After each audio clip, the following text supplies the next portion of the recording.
Hello， 大家好，我是 Erica。Hello， 大家好，我是洪文。我今天请到了我的好朋友台湾之光，然后我想要请他来跟我聊一件如何培养毅力这件事情，因为他做的事情是一件好像很了不起，没有非常需要毅力的事情，而且他就是已经成功了典范。讲成这样，我觉得可以流汗，好烦哦。你先跟大家讲一下你是做什么的。 Who am I？ 好，就是我现在是在卢森堡管弦乐团的小提琴手，已经在欧洲待了10年，之前在德国的汉堡，然后这10年间就是辗转流离在德国各个城市，然后不一样的乐团待过这样。反正因为他现在是职业乐团的小提琴手，然后他已经是过了试用期终身职的，就是小提琴手，所以就是很替他开心，然后他就已经算是成功了。他前面做的努力就是已经有一个很好的成果了吧，可以这样说。算是一个阶段性自己蛮满意的成果。你现在这个成果，以前一定有非常多付出的努力，就是背后叹一口气，对大家没有看到的地方。是，今天就想要来聊一下，做一件事情的时候要怎么维持毅力，然后不放弃，可以受到他的激励这样子。我看一下哦。小抄，我上网络看的时候看到说，培养毅力这件事情可能有分成，可以说3个阶段，然后有先是兴趣，培养兴趣，然后不停的练习，接下来是找到你的目的，然后还有一个是一直维持着希望，然后我们就一个一个来讲。那我们先说兴趣。我是4岁的时候就先开始学钢琴，就上那种雅马哈的团体班，钢琴学一学，那个时候就听说了小学有音乐班嘛，我妈就问我说，其实真的没有想太多，只是觉得是某一种资优班，觉得好像 sounds good，然后就问我说，你有兴趣继续弹钢琴吗？然后有没有想要进去这样？然后我就说好啊，可以试试看，真的都没有特别想以后要干嘛或什么，就是弹着觉得 OK， 然后有喜欢这样子。进这个音乐班之后，我们就要选第2个乐器。那个时候，其实我本来是想要吹长笛的，总之我就被我爸妈说服，他们觉得小提琴比较棒，所以呢，我最后就学了小提琴这样子。所以那时候，那时候我已经9岁了。其实也才9岁，那时候还很小嘛，所以通常一定会有想要懒得练习的时候啊，或是觉得很烦啊，不想的。为什么？你怎么知道这是你的兴趣，而不是一个3分钟热度？Maybe 要感谢我爸爸妈妈，谢谢父母的栽培，谢谢我们爸妈，莫名其妙。对，就是因为我觉得可能跟他们就是鼓励我练琴的方式很有关系，因为我相信肯定有一些时刻是比较辛苦，但是我现在的记忆就是我其实回想不起那些很痛苦的时刻。那他们怎么鼓励你？比如说我妈就说啊，那个你弹一次，你练一次，你就投10块钱进去，我就给你一个小书铺满的，类似这种鼓励。再加上我觉得我爸妈很捧场，他们就是从小到大，我可能弹完1次或是练完1首曲，他们就哇好棒哦，哇无条件支持这样。对，所以我就是对，然后不好说，但就是成就感大于那个辛苦的感觉，至少现在在我记忆中，所以就是各方面加起来，大人的鼓励，让我觉得做这件事情不是特别负担，然后我也真的有弹出一点兴趣来吧。突然想到一个故事，我那时候我记得我学小提琴1-2年左右，其实1-2年还是一个非常难听的。有一次我放学的时候，我妈来接我，然后在车上我就迫不及待跟她说，我今天学了一首新的曲子。我说车上拉，对，我说我拉给你听，我拉给你听。她说好啊好啊，等一下回家开琴这样。我说没有，我现在就拉给你听。然后我记得我在后座，然后就开始打开我的琴，然后红灯的时候就开始狂拉，就是很疯狂，你知道，就是因为太兴奋想要分享这件事，然后我妈还说哇好棒啊什么，然后我记得多年后，我记得有一次在车上的时候，哇我告白天啊，然后车肯定很密闭，你知道，很闲，我觉得很崩溃。谢谢母亲对我的栽培。我觉得小时候当我在做这件事情的时候，其实它已经是我课业至少占了1半的部分。就是你的课是生活在学校的重心的一部分，所以它虽然一开始是兴趣，可是到某个阶段开始，其实也是有一点点在你那个加强已经不只是作为一个兴趣了。transition， 谢谢，就是练习，从找到兴趣到下一个阶段，就是你要不停的持续练习，一定会遇到不想要练习，然后比如说想看电视，然后朋友约什么的。那遇到这种诱惑的时候怎么办？说实在，我觉得以前会被逼着就是 push 你练到某一个程度，真的是因为有那个很明确的考试的那个进度在那里，有一个截止日期，所以你必须要做到那个程度。你有没有印象就是很烦啊之类的，但是你却说服了自己要继续投入，还是你就是一直就是猛烈，一直都很爱练习自虐？没有，我觉得我小时候其实没有特别认真，说实在，可能就是你天分吧。没有啦，要剪掉吗？到一个程度之后，怎么样的练习方法你可以很快的上手？所以说实在也不是说 always 都是这么扎实的，一直重复，因为就像你说，我会想要偷懒，我想要做别的事情，找到诀窍。我为了要赶上这个进度，我找到我自己可以 handle 的方法，就是一直投入的练习，就可能可以找到，也有可能找不到，或者是可能就不适合，就是你已经是在可能你的同温层里面的优秀的人了，但是你要如何维持一个一直都想要变得更好的心态？这个动力嘛，我觉得讲现实一点，就是因为从国小到国中，再到高中，再到大学，每个阶段都有每个阶段的考试嘛，在台湾就是很明确的每个阶段的考试。那你想要进到好学校，你就得比所有人都还要好。但你想要继续做这件事情，你就是最好进去最好的学校嘛，那有可能更好的资源比起其他的地方。所以这算是也是一个有很明确的目标，让我知道要往哪里去努力这样子。对，我记得我那时候要考高中的时候，然后因为我学科成绩也还不错，然后所以我爸妈就在想说，也是你知道到一个你知道15、16岁有一点大了，那你真的有想要继续学音乐吗？因为他们知道你知道再下去就是 serious 了，就是当你变成一件很认真的事情，你要投入的心血肯定比现在还要多更多。对，还有包括我们可能买乐器啊、上课的钱，你知道那些都是他们要付出的投资。对，那你到底有多想做这件事情？如果你要继续念音乐班，那很多东西你可能要牺牲掉，或是你要想清楚这样子。你知道，你突然要我很难告诉你说，有点下 commitment 的那种。对，我很难跟你说，我一定会成功，我一定会坚持到最后，但是我也不想要就这样放弃。妈妈就跟我说，不然你看看吧，如果你要走这条路，那你就给自己定一个目标说，我要么就考上就是最好的音乐班、最好的高中，不然我就看看我的学科成绩可以带我去哪里这样。然后我就觉得好，就是我接受，对，我接受这个挑战。对，所以我就很明确要往这个目标前进这样子。到我大学的时候，就是很关键，就是我参加了一个青年管弦乐团，叫亚青，亚洲青年管弦乐团。这算是打开了我一个视野很重要的一步，就是我知道了外面的世界有多大，然后也知道说哇，拉乐团是这么让我开心的一件事情。然后这件事情让我之后一直毫无悬念的觉得我就是要考乐团。我想要在乐团里工作，到最后都没有怀疑过这件事情。这样子，到了德国之后，我就一边念书，然后也一边在收集关于乐团工作的资讯。我觉得你到了德国之后，一定就是也是蛮辛苦的。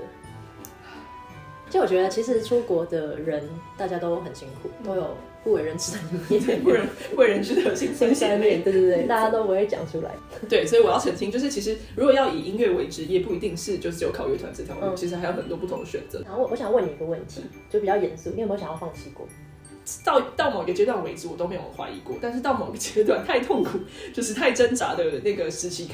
到那个时期的时候，我开始有点不确定。我一直还在这条路上，是因为我只能做这件事情，还是我真的这么爱做这件事情？对，这个到某个时间点是有一点，的确是让我 confuse。你有觉得你对身边的人抱了一个使命感，你必须要成功证明他们看，或者说你的成功可能就是也是他们的成就？说没有就是骗人的，就是多多少少有点压力，毕竟他们从小心灵上、经济上各方面的支持我，然后还有我对自己的要求也很高，然后我就觉得。我都走到这一步了，我就这样回去行吗？就是绝对会有这种声音，这是肯定的。那我现在开始来讲这个，考团地狱。音乐家他们会要考非常非常非常多次，然后他们都是在比说谁考了几次，然后你考了几次乐团？我那天才算了一下，光报名的大概就有150个左右，大概只收到了不到40个邀请函，每一次可能。从15到35、45个考生不等，那通常竞争就是一个位置，乐团就是一个萝卜一个坑，一个人走才有一个人可以进去。那你要想进去的人，他从25岁、30岁开始工作，他可能就是一路工作到他退休，就是终身制。对，所以就是机会真的是不多这样。有没有长时间的陷入挫折过？然后第二个问题就是你怎么让自己陷入挫折的时候振作起来？我觉得有，但是一个阶段性的，因为刚开始毕业，然后一开始没有考得很顺，那也是觉得说正常嘛，就是这么多厉害的人，我才刚开始，但当你经过一段时间，半年、1年时间，觉得怎么还是没有真的达到你很想要的目标，那些你最想要的团你都考不上的时候，你就会觉得我是不是很差，我是不是有问题？但是我又是我不想轻易放弃，然后我对自己要求也非常高，所以我就会寻求各种方法，我去找不同的老师上课，我拉给不同的朋友听，我试着把自己录音起来，检讨自己，然后各种挑错鸡蛋也挑骨头，各种就是方法都尝试这样。那就是阶段性的挫折，那可能第一阶段你突破这个挫折之后，你到后面可能 maybe audition 的时候，你可以从第一关进到第二关，甚至到最后一关，等于是你有看到自己的进步，然后你也知道越来越知道到底要怎么准备，可能比较是对的方向，你找到了一个自己的 pattern， 要怎么做这件事情。对，然后可能又进入下一个挫折阶段，就是你一直卡关，每次去都考到 final，甚至有时候 final 只剩下你一个人，结果他们还是不要你，到最后甚至开始想说是不是他们不喜欢我，可能不是我拉弦问题，因为我拉给 so many people 听，大家都觉得你好棒，就是没问题，没什么好练的，不要是练琴啊什么什么的。然后你去考，怎么还是得不到那个位置？你就会觉得他们不喜欢我吧，或是我不知道，找理由。对，找理由，觉得这个就是更大的一个挫折阶段，因为你不太知道你还能做什么。我必须说，我到最后这个阶段的时候，其实又刚好遇到疫情，等于说乐团是受到很大冲击的一个市场嘛，因为艺文产业全部停摆，没有音乐会，那自然他们就算有开缺，也不急着招人。所以一是缺变少了，然后二是我那个时候。你很久不回家，你就是一个人关在这边，然后你知道那个压力，因为你已经毕业了，你不知道签证什么时候要结束，各种压力，然后很忧郁的那种感觉，很沮丧，你就是一个人在那边埋头苦干，然后也不知道什么时候可以有考试，常常可能是毛起来在那边，你知道闭关，然后练2-3个月，就要前一个礼拜他跟你说因为疫情blah blah blah，我们这次考试还是要取消，你等于上紧了发条，你就说然后你又不知道下一次什么时候，就像我一直说，就像运动员，你不可能。1年365天都处于这样的阶段，你一定是有高有低，你必须要松掉的时候。但是每次我们有一个考试目标，我开始排程，好，我大概前1个月我要进入怎么样的生活模式。你每次大概有一个过程，你知道从松到紧，你要慢慢起来。但是每次起来到差不多可以上台，然后又被取消。那下一次你也不知道它会不会如期举行，那什么时候要开始再提起这个？对，就是那个时候真的是这样上下，然后非常的沮丧。你是怎么面对这件事情，然后还维持一个正向的心态？应该说那些自我怀疑啊，然后想要放弃，然后偷躲在哭啊，各种打电话给家人朋友哭诉，真的就是常常好可怜，真的就是你会一个人在家里觉得 What can I do 怎么办？然后你练到你身体又累，然后心里也很沉重，然后。但是你因为心里很沉重，你又觉得不行，我要爬起来练琴，然后拿起琴又觉得好累哦。必须说，我中间也是有真的是差点要崩溃的时候，所以疫情趋缓的，就我大概有1年半，就是都一直处在这个状态，就是其实真的很不健康。然后你又因为自己要求很高，你又不想要一直告诉家人说我真的好累，因为他们就会叫你回去，或是他们就会觉得你干嘛那么辛苦，那不是你想要，那不是我想要的，我想要。继续，我想要完成这个我想要的目标，这样子，然后我还不想放弃。尤其是当你已经前面的挫折阶段过了之后，你觉得，我觉得我可以，我知道我可以，对，所以你不想要轻易放弃这个心情，我觉得算是我，可能就是也是很固执吧，就是觉得我就是要做这样子。但是当那时候大概过1年半，快2年的时候，我真的是有一点快要崩溃，有点不知道自己在干嘛。然后去考试的时候，你也没有拉得不好，但是。你知道 something wrong， 那个上台感觉不对，就是整个精神状态什么的。有时候我们看一个人在表演，会觉得，你知道，但这个东西并不是他的技巧什么的。对，但是你知道不太对。那这个我们上台虽然说是在考试，你也是要把音乐传达给台下人。那你当然传达出来是这种感觉很阴郁的那种能量的时候，所以你那时候就是在这个有点在这个状态。对，我知道我自己的这个状态，然后也身边很多朋友提醒我啊，什么什么的，已经在乐团工作的人，那他们也听过我拉，然后知道我现在的状态，他们就是各种鼓励我。而且因为他们可能因为也自己经历过，所以知道要用什么方法鼓励我。因为在那个时候，你就算你只是跟我说你拉这么好，一定可以啦，就是没有用，只有负面。就是我只会觉得 when 也有一些朋友是，比如说我们一起在考团，就是互相鼓励说你还好吗？你知道，就是台湾的家人也有说不然你回来休息一下啊，就是都有，就是各种角色的 support 这样。对，就是其实想起来还是觉得。很感谢那段时间，因为虽然那当然我现在能这样讲，是因为我现在尘埃落定，但是对，因为我说很感谢，是因为那段时间可能跟很多人一样，就是因为事情全部停摆，你被迫停摆，所以你反而有很多时间去练习也好，去思考自己到底要干嘛，或是你知道跟自己相处。对。我刚才接回后来的后面的话题，就是那个挫折阶段到最后你觉得你已经关于专业的准备上，你已经 you have nothing more to do 的时候，就是。到最后，我真的是跟朋友会开始一起看一些什么心灵成长书啊，就是以前都觉得 bullshit， 就是对，那些你根本不想都没想过你会拿起来翻的书，那真的是变成你知道，我看一下到底是不是哪里有问题啊？还去看理论，对对对，然后那有帮助。不得不说有帮助，在那个时候，因为有时候虽然平常看起来你觉得啊，当然啊，你这边说的简单，但是真的你人在那个时候，你是需要一些很基本的事情提醒你说，你还可以这样做呢。我觉得真的多跟别人聊聊。那个时候我就是很感谢有这些声音，就是在旁边看到你的人，他们其实有时候比你更知道你的状态是哪里出了问题，心态上要怎么调整，是我最后下了很多功夫的一件事情。不管是真的很帮助到我的老师，还有一些身旁有经验的朋友或是同事给的建议，一个很重要的点是他们跟我说，你知道你们来 audition 的时候，对你来说是一天几个小时的考试，对我们来说，我们在找的人可能要跟我们相处30-40年的同事，所以他们选的不一定 always 都是那个技术最好的人，因为他们也要看你的风格啊，你这个人的氛围跟我们的乐团match 不 match，这些事情也是非常重要的。他就跟我说，所以你想，如果你虽然今天是你考试，你觉得你是要证明自己，因为我到最后也是有一点变成有点扭曲，因为我觉得我有这个能力啊 ，I can do it， 为什么我一直没有？为什么你一直在问这个为什么的时候，你会变得非常的 competitive，然后你可能你非常想要赢，你是为了变成这次比赛，我要当那个第一名的时候，你可能呈现出来的气氛是给人的感觉是非常的 aggressive 的。你是要跟大部分人一起工作的时候，真的是很讲究 teamwork， 讲究的是和谐、合作、和谐。所以当你有一个特别突出的那种企图心的时候 ，maybe 不是大部分人乐见。他们也在说，而且这是你想要的吗？你 maybe 有那种，你有这一面，你有很强势，你想要展现你就是很强大的一面的个性，但是其实你到底是怎么样的一个人呢？你想要做的音乐到底是什么呢？就是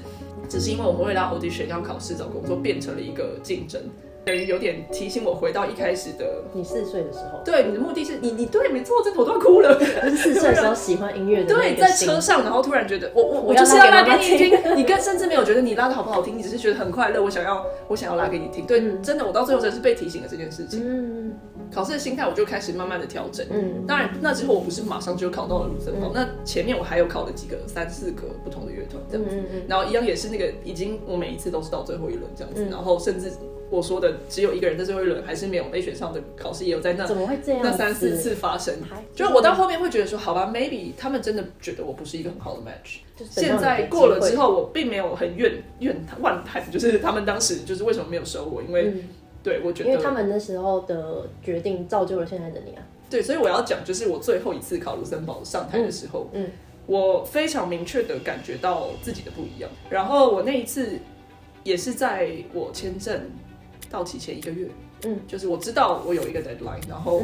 我就告诉我自己说，我可能在欧洲找不到工作。然后我也试图跟自己说，这也没什么大不了，你到时候以后再回来也可以。就是我开始跟自己讲说，哎呀，不要看得这么重，然后。自我催眠也好，自我欺骗也好，就是你一直说服自己，然后加上前面心态的调试，然后所以我告诉自己说，我上台就当做最后一次，然后那种不是那种壮士断腕的最后一次，是我觉得啊，如果这是我最后一次在欧洲的台上 audition， 我想要怎么样表现？对，我走出台上，我跟以前看的东西不一样，我先环视了一下这个音乐厅，觉得哇，这里好漂亮，然后。我尽量的跟台下的评审们，也就是我可能未来的同事们有一些 contact， 感受一下，然后我才开始拉。然后拉的时候，我没有起鸡皮疙瘩。哦，真的吗？是真的，就是我现在回想到那天，我也是有点头皮发麻这样，因为我真的是很 enjoy 每一秒，因为我觉得我太珍惜了。我可能我不知道我考不考得上，然后我真的好想考上，然后我看着他们，我觉得。我们看看嘛，我们 maybe 可以成为很好的同事啊，你知道是一种对这种感觉，很像是相亲，你知道？然后对啊，然后我就拉琴的时候也没有在想说，我们一定要拉多清楚，一定要多准，我要怎样，我就是已经不是在想这些事情，我纯粹的在想说我要怎么样把这个我觉得很漂亮的旋律分享出去，然后 enjoy 这个音乐厅还有这个过程这样子。所以我以前可能没有这么注意的小细节，我在这一次我知道我很游刃有余的去享受这件事情。我下台的时候我真的很开心，我拉完完全没有想说啊怎么办，会不会进，已经是拉完觉得我觉得我超棒。对，也不是说我那次没有失误或什么，但是你那个感觉是完全不一样的，很有信心这样。那个信心也不一定是说我一定考上了，因为你还是不知道嘛。但是我记得我那个心情非常好。对，就是不管有没有上，你都觉得值得。对，我觉得我对得起我自己，我觉得我对得起我的音乐，然后我心无愧，我很满意，然后我也很享受这个过程。OK， 今天我们决定把这个位置给，我觉得停一下，就是说 went home 这样子。那你当时有哭吗？我以为我会哭老实说，但是我没有哭。他公布的那一瞬间，我当然是开心，我当然是觉得，但是震惊。不得不说，我的内心是觉得 I knew it， 我觉得很踏实，我觉得我没有觉得这是一个意外或者什么的，那个感觉是跟以前很不一样的。但我记得我到了过1-2天后吧，我在家里崩溃。对，我到隔天还没有很真实的感觉，就是说哇，我找到工作吗？对，然后你还有点不习惯，你的身体还没有松下，你还有点觉得，因为你已经经过2-3年，你都是在那边看有什么缺开出来，要不要练琴啊，要干嘛然后什么什么的，然后突然不知道干嘛，你知道吗？起来就是很不习惯那个我已经找到工作这个事实这样。然后就隔2-3天之后，反正有一天也是在跟朋友聊天还是什么过程，就是说怎么样啊，你是怎么样啊？然后这样聊一聊，我突然大崩溃，就突然大哭，然后说。我好累哦，就是你意识到说，哇，你的身体跟你的心理真的很累，就是比起那个你找到工作的狂喜，你更需要就是先出来，就是我真的好累，而且你就是1-2年的累全部一次全泄出来，没错，对啊。好励志的故事一直被感动。然后今天之所以会想要找他拍这个，有很大一部分是因为我自己也非常需要被鼓励，因为我觉得做自己想要做的事情这条路真的是一条不简单的路。对，替你开心，你们都可以做到自己想做的事情。你要不要宣传一下你的那个 podcast？ 好，请业余的 podcast 有一个频道在 Spotify 还有 SoundOn 还有Apple Podcast 都可以看到，叫做卡车下课，卡车 Culture Shock。我会把那个连结放在下面，欢迎大家收听。就是我跟我学姐2个人在讲我们在欧洲生活的各种事情，这样不一定只有专业方面，有一些阿里阿杂生活上的事情这样。然后因为我们也就是很刚开始而已，大概6-7集这样，所以也欢迎大家如果有什么特别想要听的主题，可以告诉我们。好，那你说。那今天的影片就到这里咯，我们下支影片再见了，拜拜。